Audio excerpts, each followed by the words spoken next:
Assalamu alaikum, urmatlı dostlar, urmatlı musulmanlar. Allah Teala razı olsun barыңızдардан. Men azыр мына Баткенден кайттым. Кадамжайдан ушул Жалал Абадка чейин баягы гумпомуш алып келаткан машиналарды санап отуруп адашып да кеттим. Бир 20дай машина болду. Кыскасы Аллах Таала барыңыздардан разы болсун. Кыргызстандын булуң бурчунан жиберип аткан жардамыңыздар биринчиден Аллахтын разылыгына жетсин. Аллах Таала көрүп туруп жаны малыңызга, акыретиңизге ошону чоң бир олжо кылып акыретте сизге кайра берсин. Өтө кубанычтуу кабар, өтө кубанычтуу жакшы нерсе. Ар бир машина өткөн сайын колумду мындай кылып жүрөгүмдөн дуа берип кеттим. Ушул айылдардын атын жазып алган кайсы жактан келгенин да билбейсиң. Район эмес, область эмес, айылдардан дагы портелдерде келип атат. Алла Таала разы болсун. Анан келатып Максат Ажы Токтомушев устазыбыздын видео кайрылуусун көрүп менде дагы бир идеялар пайда болуп кетти. Кошумча мындайча айтканда колдоо иретинде ал киши айтат, ошол үйлөрдү элдин салымы менен курсактаган болот. Тиги ар бир районго бирден үй бөлүп бериш керек депчи. Бизде 40тан ашканча район бар го. Ошол Жемилге мага аябай жакты. Эгерде биздин Кадамжай коому мына Узак Ажы деген ошол эмелери бар, тиги башчылары жана башка ар бир айылдык фонддор бар, ушулардын баары менен байланышым бар. Аларга мен кайрылуу да жасайм. Келиңиздер биздин район ушуну биринчилерден болуп сыймыктануу иретинде колго алалы. Кадамжай район атынан бир үй салып берели. Мен мындай Аллахтын ыраазычылыгы үчүн алгачылардан болуп өзүм салым кошоюн, 10 000 сом кошоюн. Жана башка туугандар бардыгы кошсун дагы биз барып ошол жерден Кадамжай районунун атынан бир үй салып берели. Ноокат бирөөнү, өзгөн бирөөнү, ат башы бирөөнү, тиги түп бирөөнү.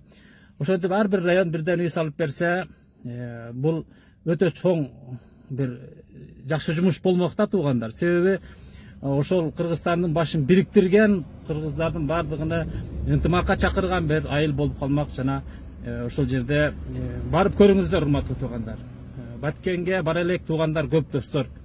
Өзүңүздүн районуңуз менен уюшуп, мамлекет же бир кандайдыр бир стандарт даярдап берсин. Мисалга бир 15 000, 20 000 долларлык үй салынсын деп. Ар бир районго ошондой бир сунуш айтылсын. Коомдор, фонддор арасында.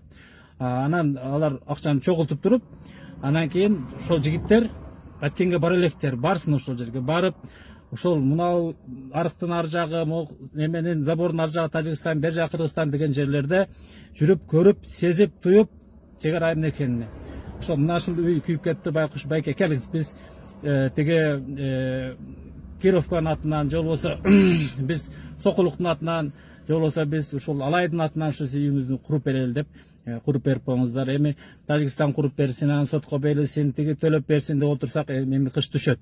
Эми ал дагы өз убагында чечиле турган маселелер, бирок биз мына азыркы бараткан тамак аш, кийим кечек булар алгачкы баягы тез жардам, үшүп калбасын, тоңуп калбасын, же болбосо курсак ачып калбасын, жарадар болсо дары дармек болуп калсын деген маселе.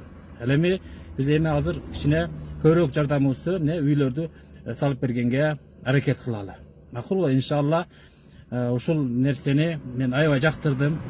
Эми болор болбос акчаны районуңуз менен уюштуруп берип койсоңуз, бир мусулмандын үйү сонун болуп, заманбап болуп түшүп калсын. Анан калган мисалга ондан да ашып калат да үйлөрчү. Канча 200 үйгө жакынбы?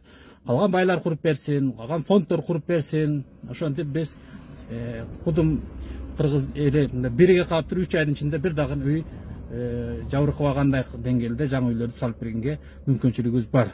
Строительный компаниялар дагы барып жумуш кылып берсе болот, жана башка. Алла Таала барыңыздан разы болсун. Демилге өтө сонун. Барыңыздардын салымыңыздарды күтөбүз. Өзүңүздүн районуңуз менен уюшуңуз. Ушу менен видеомду бардык райондун баягы группаларына, жанагындай эмелерине таштап коюңуз, фонддордун группаларына.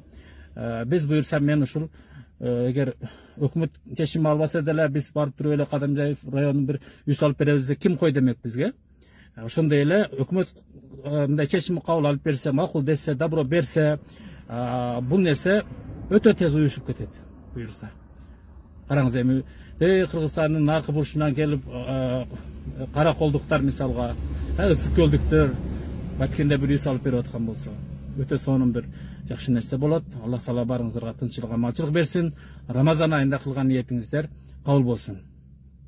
Анан bir кайда бирөөлөр айтат, эмне сиз машинада эле кайрыла бересиз деп. Эми жумуш үстүндө же bir кыймыл аракеттеги адам bir офиске отуруп алып, мынтип отуруп айтыш сүйлөө зарыл эмес. Ошон үчүн кандай жерде сүйлөбөйлү, биздин айлана чөйрөбүз, өзүбүз ким экенибиз маанилүү эмес, сүйлөгөн сөзүбүз маанилүү. Элге пайдасы тийсе, сиз дагы ушуну бөлүшөсүз деп ойлойм. Ассаламу алейкум ва рахматуллахи ва баракатух.